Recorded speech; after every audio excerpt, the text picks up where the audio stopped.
can it be that you're here with me? I consider myself a warm weather guy. There's something about the sun and sand and wearing no shoes that just puts me in relaxation mode. But it's almost polar opposite from the winter wonderland of Park City, Utah, a small town which hosted the Olympics in 2002 and's been pretty much growing as steadily as the snow falls ever since.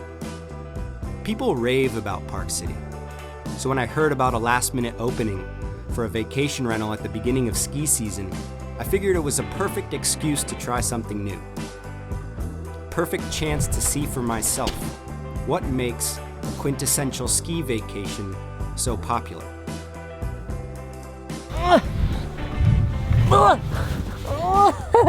Dan?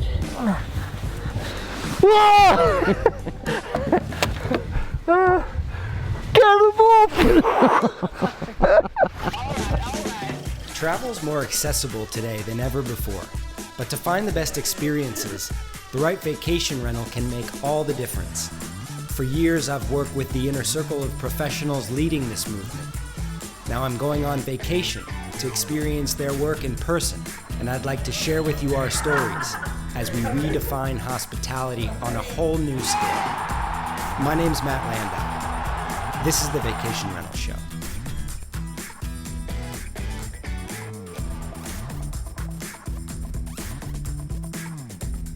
So yeah, for the duration of your stay, you've got 2 concierges, Michelle and myself. So we will take care of you as you go. And All guests get 2 concierge? not all guests, you are special. Just remember that. Okay. Do so most guests get 1 concierge? Every guest gets at least 1 concierge. We try to provide the ultimate and luxurious service. So we try to provide everything from transportation, food, chef, Anything events, they need. anything they need. So, I mean, that's the whole concept behind concierge. I know there's those air quotes again. I like it. So let's get you loaded. Let's get Okay. you upstairs, and we'll take a look at the room that you're in. That's how I like to make my bags arrive. I chose my vacation rental because it was located smack dab in the middle of Main Street, and because the amenities were all top of the line. Nice. Okay. Are we home? You are home, so Whoa!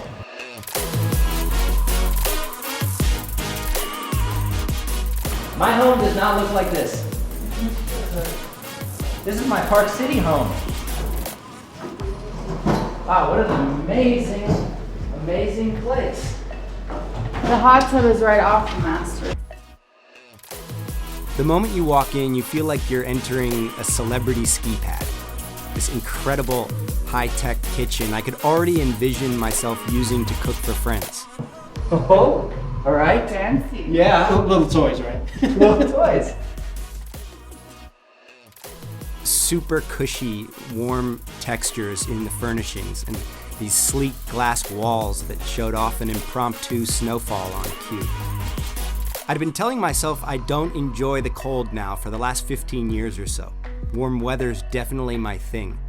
But walking into Parkite, that feeling of winter premium just oozing from everywhere you look, I was ready to resign and pretty much do whatever my vacation rental hosts suggested.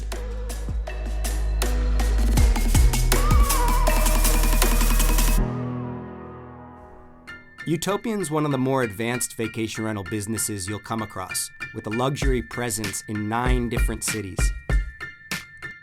The service is almost more like a private club, turning up the possibilities of how vacation rentals, when done really, really well, can impact the luxury travel market.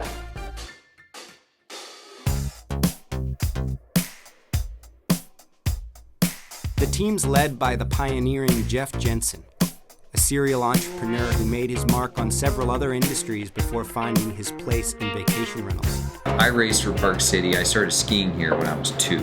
Really? Yeah, so my father was a volunteer ski patrolman at Park City, and so we were here every weekend growing up. That day for lunch, I met Jeff at maybe his favorite food institution in town, Element Kitchen. Background and business-wise, we're investment bankers. So we come from the capital markets. Pre the crash of 07, 08, that's all I did. Yeah, was deals. So what, you had to find something else to do? I had to find something else to do. and I've never played this management ops build a company role until now. And so this is the first company that I've really taken and built into a big company. Can I bombard you with food? Yes. We love it. We love it. Not say no to that. Element's precisely the kind of place I'd eat at on a regular basis if I lived in Park City. I came from like San Diego area, and there were restaurants everywhere, organic, healthy, like gluten-free, and there were no options here. Why? So, I don't know. The brainchild of Lucy and Sebastian, two partners who Jeff actually originally introduced to one another, with an equal obsession for food and that unique combination of skill sets that's needed to run a food business. Damn. Huh? Wow. This is pretty impressive. I was not expecting this. Yeah, there's some stuff in here. We kind of have to plan for a lot of contingencies. You're coming over to cook at our place. Yeah. Sebastian's ingredients are sourced mostly from within driving distance. He refuses to let anything go to waste. And his kitchen, which takes up most of the building, is what you'd get if you cross a science laboratory and an artist's studio. What are you thinking? I know that you're going to have some quail. Okay. I think you're going to have some venison. Okay. We'll see if I can get it. Okay. And the rest, I'm just going to... Wing it? I'm going to kind of wing it. Cool. About 45 minutes here. Oh, We'll start putting together your menu. Right on. And see what we have. What looks great. What's going on over the oven there? So all that charcuterie you have, You make that yourself? Yep. Oh, wow. So this is lomo. This is a cured pork loin that needs to come down. Actually, the kind of thinner guy with a lot of fat. That's guanciale. Yeah, we cure in house. Yeah. Pork chow. Yep. Yeah. Lunch at Element with Sebastian was so cool. I was inspired to invite him back to the vacation rental and do a little cooking afterwards for some of Jeff's colleagues from Utopian who wouldn't be able to make our final dinner. This is very advanced stuff. No, we try, but you know, it's utopian, man. What is utopia at the end of the day? It's the perfect place. And if we become the best operators of vacation rentals in the world, we'll get all the best properties.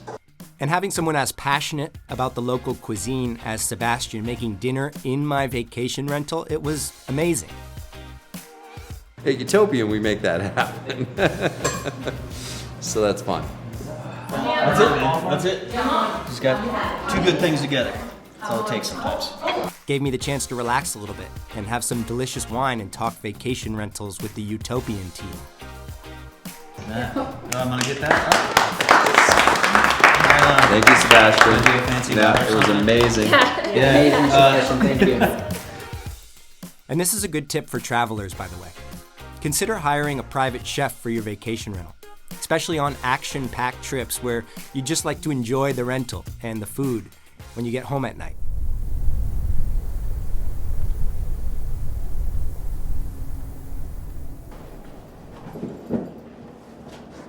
Woo.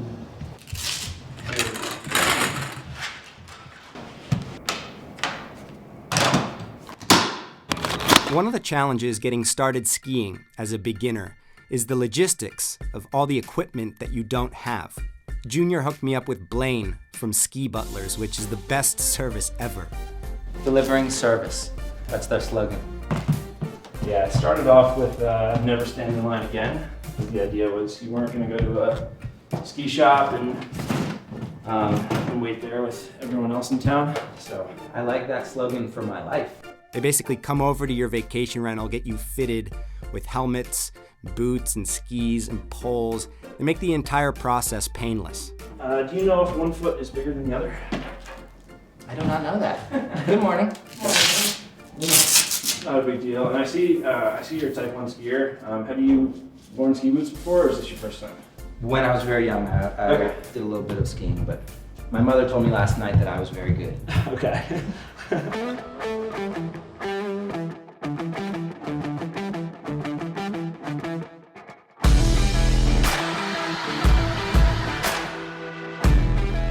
Literally, as soon as I could walk, I was skiing. At a later age than most people do, when I was 15, I went to the Olympic Training Center in Lake Placid, New York, and my first day there, I learned how to do a front flip on skis.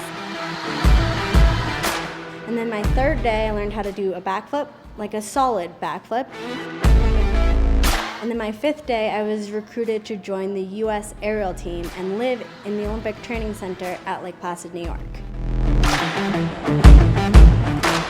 Upon arriving at the slopes, I was a little bit intimidated, to be honest. But when I met Jamie Mocrazy, my fears were alleviated. I do a lot of dry land at the beginning. Yeah. And sometimes people are like, I want to go up. No, and then the next thing they do, they go up and they're like, oh my God, I can turn. Like, whoa. Yeah. Like you skip a lot of steps. The basics. If you learn the basics. Okay. And so the next thing I was going to have you do is exactly what you're naturally doing. Go feel it underneath you. And then you're going to step to the left. Jamie was more than just the loveliest trainer for me. Smiling and giggling. She was big on the fundamentals, helping me find the edges and the pressure of the skis, and repeating that a number of times before trying to go up the mountain. At the very beginning, when you're learning, what you're going to do is you're going to be going, and this is how you stop. There's pizza and French fry. Okay. No problem. Push your feet out. Pizza pie, baby. Yep, exactly. I like to do my arms with it at the same time. Yeah. And then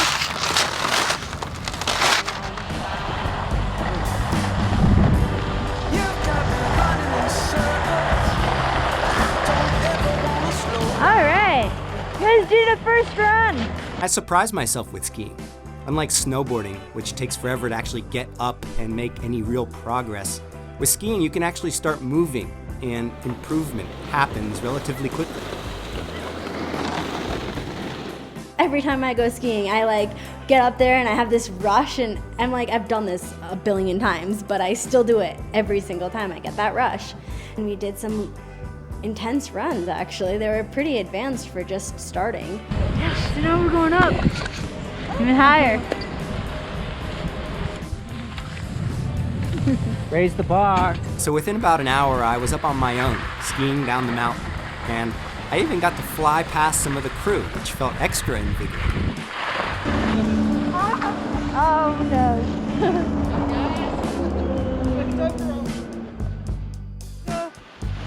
Oh! Nice move. Don't have that part done yet. Uh-oh. I was just carefree skiing at Whistler with my little sister and a couple of my friends, and had no thought about what I was going to do besides skiing because I loved it. I didn't even know what sport. I just knew I wanted to be an Olympian, and I really wanted to go, and then I realized I was never going to go because on April 11th, 2015, I crashed so hard my brain started bleeding and I went into a coma, and that put a halt on my career. The next thing I knew, I was in a hospital, living there. At the end of skiing, Jamie took me to the National Ability Center, which was crucial to helping her get back on the slopes. Our mission is to empower people of all abilities. So that's people with and without disabilities by building self-esteem, self-confidence, and lifetime skills through sports and recreation and educational opportunities. So whether you knew it or not, you are now part of our mission. Being able to know that this is a resource to people and that we aren't the only place that allows this to happen, that helps people learn something new, that's furthering our mission. I had to relearn how to ski, and it helped me physically and also very emotionally. Because for me, one of the big things was if I had just tried to start with my friends, I could barely make it down the easiest run. That would be mortifying for me to have to do that, and I would push it so hard, and I would not be able to do that. So I was a participant with them, and then I graduated from their program and I became a volunteer, and I'm a committee member for them now. Wow. It's a place where she volunteers her time regularly, and it added a whole layer of meaning for that experience for me.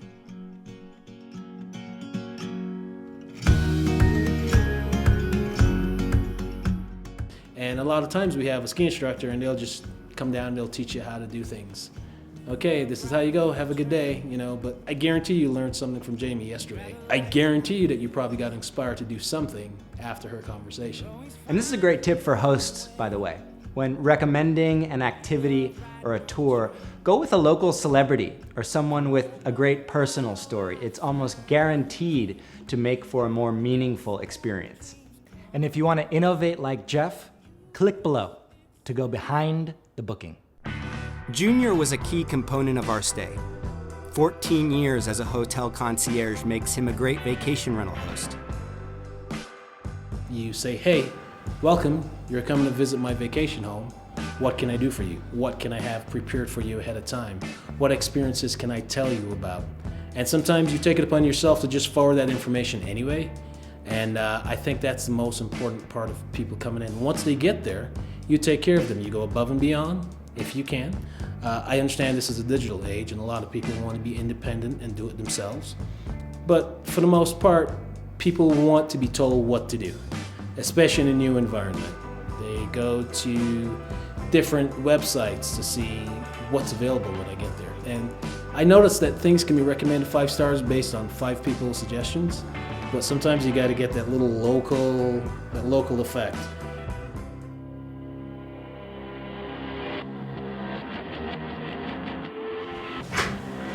Hola. Hola. How you doing? Good. Check it out. Good. Checking I it got out. a hat. You got a hat? I got gloves. Did you get boots? And I got boots. Waterproof boots? Hi. This is Dustin. Dustin Nice to meet is you. the owner of the Nice to meet you. Mustang. He is your host for the evening. Nice to meet you. Junior suggested I check out the Mustang, which was just around the corner. This is Mustang Hotline.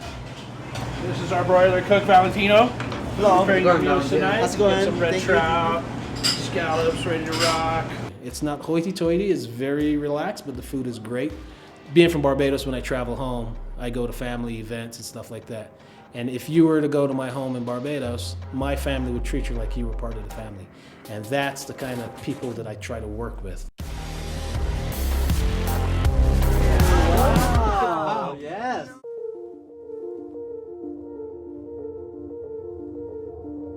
Secret to snowshoeing, I guess, is enjoying your environment and taking it nice and slow. I like to go nice and slow and steady, and just enjoy the environment, really. And don't eat the yellow snow. And don't eat the yellow snow. And don't drink. And don't drink lots of wine the night before.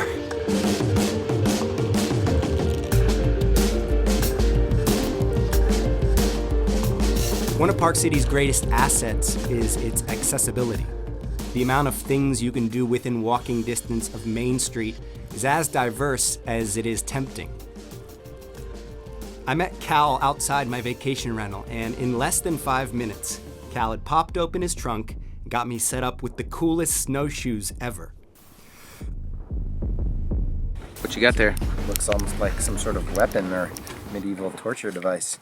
The science here is that it's a broader bigger surface area, which means that you don't fall in the snow? Exactly. Is that it? Yep. It's just, you know, you're the same weight, but your feet are like much wider, so almost you like can a stay on bird. top of the snow. They also have, and I'll show you this before we go, like crampon spikes on the bottom, just so when ice and stuff, it gives you better traction. So this is called Woodside Gulch. It's an awesome place. It's a local's favorite because it's a beautiful gulch that shoots right into town. A gulch. It's like a small canyon, kind of. This is literally my backyard. I'm here all the time. The nature of this hike is we're gonna kind of do our uphill first. So, you know, if you're hating me 10 minutes into this, it's not gonna be like that the whole way. We were up into a hill that backed onto our neighborhood. The physics of the snowshoes is actually pretty simple. The more surface area you can fan out over the snow, like a snow goose, the better. And no more than 10 minutes into our hike, along with a little getting used to these things, we were in the absolute wild.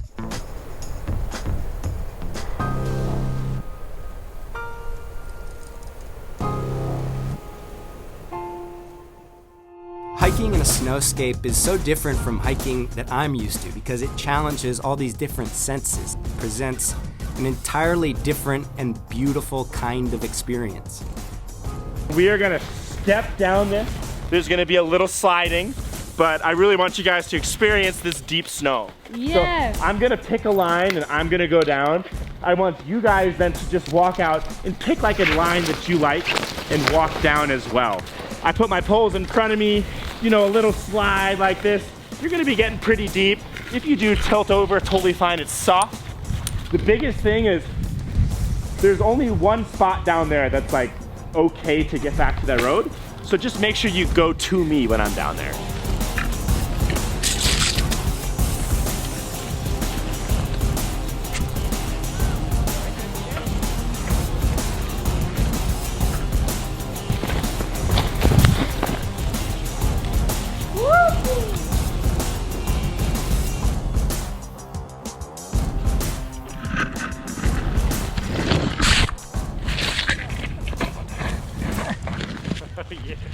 Cal explained how he'd moved to Utah from the East Coast about 4 years ago.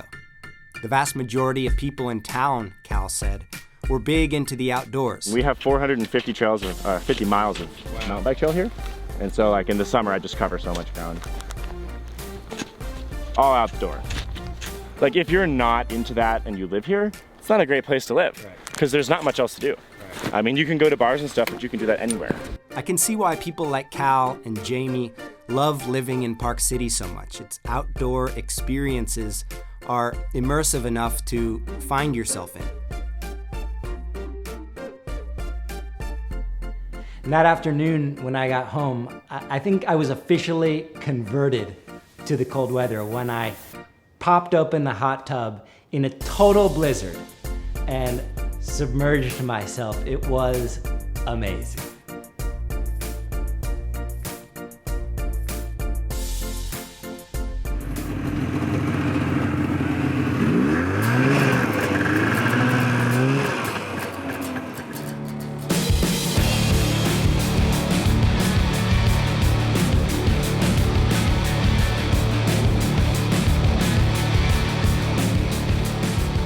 Of a concierge like Junior is that he's able to predict things that you'd never choose for yourself, but would really enjoy. In assuming that skiing with Jamie and snowshoeing with Cal checked off all the boxes, I was underestimating Junior's concierge savvy. It's kind of like a nature adventure, except walking, you're riding snowmobiles. Depending on how deep the snow is, there is this spot called the Meadows, where you can go, pardon the French, balls to the wall and open it up and just get that experience, just kind of whip your head back a little bit. So that's fun.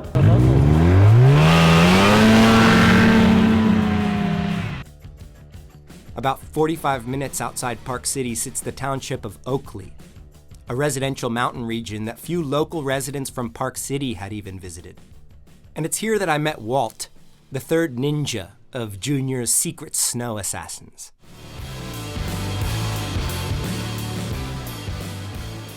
It was snowing when I got here, then it all of a sudden opened up. There's another trail that goes up to a really cool mountain reservoir up here that's really scenic. Walt met me on top of Stillman Ranch in an open-air buggy and showed me down to this most scenic of lodges where I got all suited up in full snow gear. But one of the things that they do up in Alaska is they wear these single suits and they transfer heat better. So when you wear stuff strapped around your waist, your heat doesn't transfer. Also, you get more moisture accumulation, so it breathes a lot better. So it's nice. Do I leave my jacket on? Yeah. Now, growing up in New Jersey, I had plenty of gloves and sweaters, but I did not have one of these onesie snowsuits. It's like a perfect fit. You could do yoga in that. I didn't have huge rubber boots and these helmets and goggles. All right, so I want to show you something right here.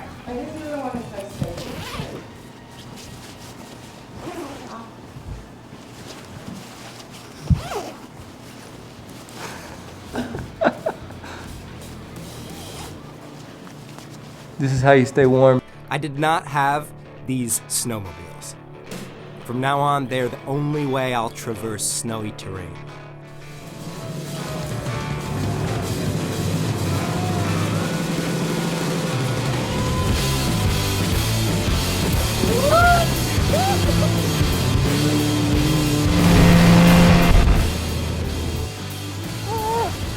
Thank you.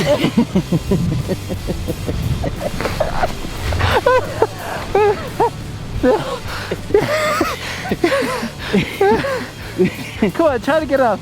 Oh, is that what's happening here? With the camera. Okay.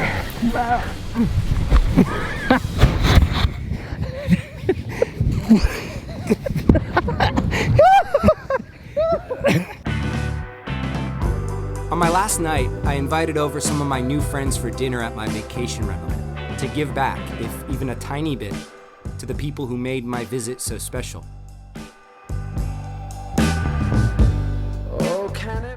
I cooked up some of my mom's famous balsamic short ribs, the perfect dish to celebrate the first snowfall of the year. And as we ate, I reflected back on my visit to Park City, a world-famous ski destination that never seemed quite as tempting to me as the beach. Which is when it hit me that some kinds of vacations you can't fully appreciate until you're actually experiencing them. The people who have migrated here do all the little things right.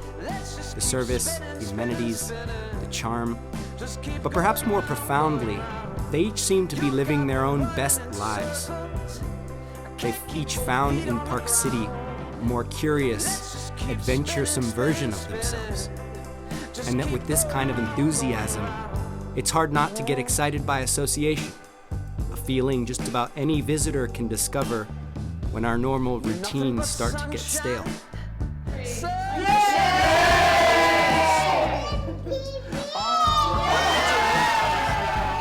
Sometimes the character of a destination, sometimes the meaning people give to it, but oftentimes a mixture of both. This is Park City. This is the Vacation Rental Show. Haven't felt like this for a long, long time.